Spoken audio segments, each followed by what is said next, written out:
నెల్లూరు జిల్లా కలువాయి ఎస్టీ కాలనీలోని పాఠశాలలో 3, 4, 5 తరగతులు, అలాగే పెనబద్వేల్లోని యూపీ పాఠశాలలోని 6, 7, 8 తరగతులను కలువాయి హైస్కూల్లో విలీనం చేసి విద్యార్థులను రోడ్లపై పడేయొద్దు అంటూ విద్యార్థుల తల్లిదండ్రులు తీవ్ర ఆవేదన వ్యక్తం చేశారు. కలువాయిలోని ఎంఈఓ కార్యాలయం ఎదుట విద్యార్థుల తల్లిదండ్రులు నిరసన కార్యక్రమం చేపట్టారు. అనంతరం ఎంఈఓ రేణుకాదేవికి వినతిపత్రం అందజేశారు. ఈ సందర్భంగా తల్లిదండ్రులు మాట్లాడుతూ పలు తరగతులను హైస్కూల్లో విలీనం చేయడంతో తమ పిల్లలు విద్యకు దూరం అవుతారని ఆవేదన వ్యక్తం చేశారు. యథావిధిగానే తమ పాఠశాలలోనే ఆ తరగతులను కూడా కొనసాగించాలని విజ్ఞప్తి చేశారు. అనంతరం ఎంఈఓ మీడియాతో మాట్లాడారు.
నెల్లూరు జిల్లా కలువాయి మండలము. మాకు ఇంతకుముందు 1 నుంచి 8 క్లాసుల వరకు ఉండేది యూపీ స్కూలు. తర్వాత వచ్చేసి ఇప్పుడు 1 నుంచి 10 దాకా అని అనుకుంటూ ఉన్నాం. మేము ప్రతి ఒక్కరు కూడా చిన్నపిల్లలు అందరినీ కూడా మేము పంపించే స్తోమత లేదు. అందరూ చాలామంది రోడ్డుకు రావాలా. 1 కిలోమీటర్ ఉంటుందన్నమాట. ఆ కిలోమీటర్లు బ్యాగులు వేసుకొని పిల్లలు రాలేరు. ఎటువంటి అవకాశం కూడా లేదు మాకు. 1 నుంచి బస్సు అవకాశం ఏదీ లేదు మాకు. కాబట్టి మేము కోరుకునేది ఏంటంటే మాకు బద్వేలు అందరం కూడా వచ్చింది దేనికోసం అంటే 1 నుంచి 10 క్లాసుల వరకు కావాలని అనుకుంటూ ఉన్నాం సార్. Thank you. నమస్కారం. మా స్కూల్లో మాకే ఉన్నట్టుగా గిరిజన కాళ్ళనే ఉన్నట్టుగా సహాయం చేయండి. ఎందుకంటే మేము నిద్రలేస్తున్న పనులు బాటకు పోయేవాళ్ళమే. దగ్గర ఉందని ధైర్యంతో మేము పోతున్నాం. దయచేసి మా స్కూలు గిరిజన కాలనీలో ఉండటానికి సహాయం చేయండి. బస్ స్టాండ్కి పంపించుకుంటా పక్కన చూస్తే కాలువ, బస్ స్టాండ్ పోతే రోడ్డు. అదో ఒక అబ్బాయి చనిపోయింది అప్పుడు. అది మాకు భయం అని మా స్కూలు ఇక్కడ ఉండటానికి సహాయం చేయండి. మాది నెల్లూరు జిల్లా కలువాయి గ్రామం. కలువాయి మేము ఎస్టీలమి బీసీలమి అందరం ఉన్నాం ఇందులో. మాది కాలనీలో 5వ తరగతి దాకా ఉన్నామంటే బడి ఇప్పుడు 2కే చేరుస్తుండ్రంట. 2వ తరగతి చదువుకొని 3, 4, 5 నుంచి స్కూల్లో అనగా ఊళ్ళో చదవాలంట. మా కాలనీలో 5 దాకా ఉంది ఇది వరకు రోజుల్లో. ఇప్పుడు ఉంచరంట దాన్ని. 2వ తరగతి చదువుకొని 3, 4 చదువుకునే పిల్లకాయలు ఎంత వయసు ఉంటుందయ్యా? 2వ తరగతి నుంచి పైకి పోయేటోళ్ళు ఎంత వయసు ఉంటుంది? ఊళ్ళోకి పోవాలా. సుమారుగా 1/2 కిలోమీటర్ ఉంది. సందులు గొంతులు మెలకలు ఎన్ని ఉన్నాయి. ఎన్ని బైకులు సైకిళ్ళు ఆటోలు పోతుండే. మెయిన్ ఈదులు అయిపోయా. ఊగదేలని పిల్లకాయలు అయిపోయా. ఎట్లా పెట్టి అనిపిస్తామయ్యా మేము వాడికి? మా కాలనీలో 1 నుంచి 5 దాకా ఉంది బడి. ఆ బడి అదే బడి అట్నే ఉంచండి. మేము ధైర్యంగా గుండెల మీద చేసుకుని మా పిల్లకాయలు పెట్టి పంపిస్తాం. ఎందువల్ల మా బడి మా కాలనీలో మా ఇళ్లలో ఉంది కాబట్టి, మా ఇళ్లలో అందరూ బంధువులు ఉండరు కాబట్టి ఒకరు కాకపోతే ఒకరిని చూసుకుంటుండ్రు. ఐవోర్లు కూడా మాకు చాలా సౌకర్యంగా ఉండరు. మేము తెల్లారు లేస్తే రెక్కలాడితే డొక్కలాడు కూలి పనికి పోయి సాయంత్రానికో మధ్యాహ్నానికి వస్తుంటుంది.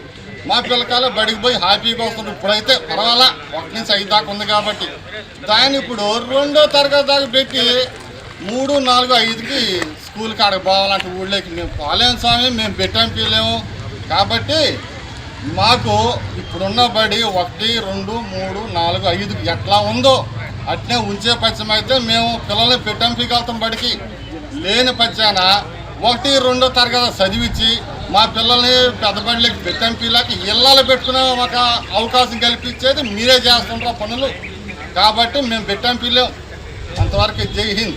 దాని ప్రకారం ఏం చేశారు? 3, 4, 5 వాళ్ళని తీసుకెళ్ళి హై స్కూల్లో కలిపేశారు. ఎంత 1 కిలోమీటర్ అయినా అట్లాగా. తర్వాత ఇప్పుడు మన మోడర్న్ కాన్సెప్ట్ ఏంటి అంటే ఇదిగోండి 1170 అప్పుడు పెట్టింది ఈ రకమైన స్కూల్ పెట్టారు. ఇప్పుడు విత్డ్రాయల్ ఆఫ్ 117 ప్రపోజల్స్కి ఏం పెట్టారు అంటే శాటిలైట్ స్కూల్స్ అంటే అంగన్వాడీ PP1 PP2 అంటే. తర్వాత ఫౌండేషనల్ అంటారు వాటిని, FPS అంటారు ఫౌండేషనల్ అని. అక్కడ 1-2 తరగతులు ఉంటాయి. తర్వాత BPS అని పెట్టారు, బేసిక్ ప్రైమరీ అంటే దూరంగా ఎక్కడ ఉండి ఆ స్ట్రెంత్ చుట్టుపక్కల కలిసినా కూడా అంటే 2-3 స్కూళ్ళు కలిపినా కూడా ఒక 50 కంటే స్ట్రెంత్ రాదు. అంటే కొన్ని స్కూళ్ళ స్ట్రెంత్లు తక్కువ ఉన్నాయి కదా, రానప్పుడు దాన్ని ఏమంటారు బేసిక్ ప్రైమరీ అంటే అక్కడ 1 నుంచి 5 తరగతులు ఉంటాయి. తర్వాత మాకు ఇచ్చింది 60 కంటే ఎక్కువ మంది ఉంటే 3, 4, 5 తరగతులు ఎక్కడైతే కలుపుతారో అక్కడ 60 కంటే ఎక్కువ ఉంటే మోడల్ ప్రైమరీ పాఠశాల. అక్కడ PP1 PP2 ఉంటే అంగన్వాడీలు ఉంటే అవి ఉంటాయి. 1వ తరగతి నుంచి 5వ తరగతి దాకా ఉంటుంది.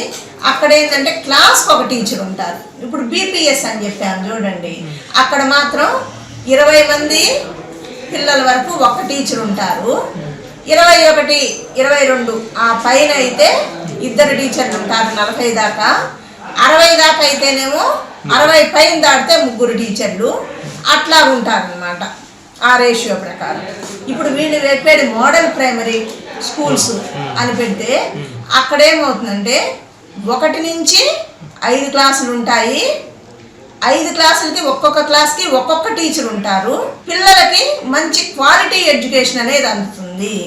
ఇక్కడ 2 టీచర్లు ఉండి 5 క్లాసులు చెప్పాలంటే కష్టం. పైగా ఒకళ్ళు సెలవు పెట్టుకుంటే ఒక్కళ్ళే మేనేజ్ చేసుకోవాలా. ఇప్పుడు దానికి తల్లిదండ్రుల ఆమోదం ఉండాలి, SMC ఖచ్చితంగా ఉండాలి. అదే చెప్పారు, ఆమోదం ఉండాలి అని. ఖచ్చితంగా ఉండాలి. ఖచ్చితంగా ఉండాలి. బద్దివల్లో స్ట్రెంత్ వచ్చేసి మనకు మొత్తం వచ్చేసి 100. కానీ అది యూపీ స్కూల్ సార్, 122 చెప్పేదండి యూపీ స్కూల్, చెప్పేదండి యూపీ స్కూల్. అది యూపీ స్కూల్ అయితే దాన్ని 1 నుంచి 5 తరగతి దాకా మోడల్ ప్రైమరీ చేశారు. యూపీ సెక్షన్ పిల్లల్ని ట్రాన్స్పోర్ట్ అలవెన్స్ ఇచ్చి 5 కిలోమీటర్ల మధ్యలో హై స్కూల్ లేకపోతేనే ఉంచమన్నారు. వేళ ప్రపోజల్కి 5 కిలోమీటర్ల లోపల మనకు కలువాయి హై స్కూల్ ఉంది కదా, గవర్నమెంట్ మీకు ఇచ్చిన రూల్స్ ప్రకారం అట్టే ఉంది మేడం.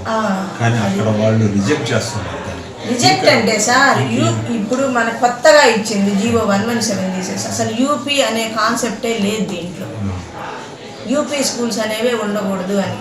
13 సంవత్సరాల జూనియర్ కాలేజ్ ప్రయాణంలో విశ్వసాయి మరో మైలురాయి. విశ్వసాయి జూనియర్ కాలేజ్ వారి మరో నూతన బ్రాంచ్ రమేష్ రెడ్డి నగర్ నందు 2024-25 అకాడమిక్ సంవత్సరం నుంచి ప్రారంభమవుటకు సిద్ధంగా ఉంది. అన్నమయ్య సర్కిల్, టోనోస్పీట్, ధనలక్ష్మీపురం ఇలా నెల్లూరు నలుమూలలా ఇంతకు ముందే బ్రాంచీలు కలిగిన విశ్వసాయి జూనియర్ కాలేజ్ ఇప్పుడు మరో నూతన బ్రాంచ్ రమేష్ రెడ్డి నగర్ లో కేవలం 13 సంవత్సరాల వ్యవధిలో అనేక బ్రాంచీలు స్థాపించడమే కాకుండా 1000కి పైగా మెడికల్ సీట్లు, మరెన్నో IIT, NIT సీట్లు ప్రతి సంవత్సరం పొందుతూ ఎప్పటికప్పుడు పిల్లల భవిష్యత్తుని, తల్లిదండ్రుల నమ్మకాన్ని నిలబెడుతూ ఉన్న విద్యా సంస్థ విశ్వసాయి జూనియర్ కాలేజెస్, నెల్లూరు, తిరుపతి.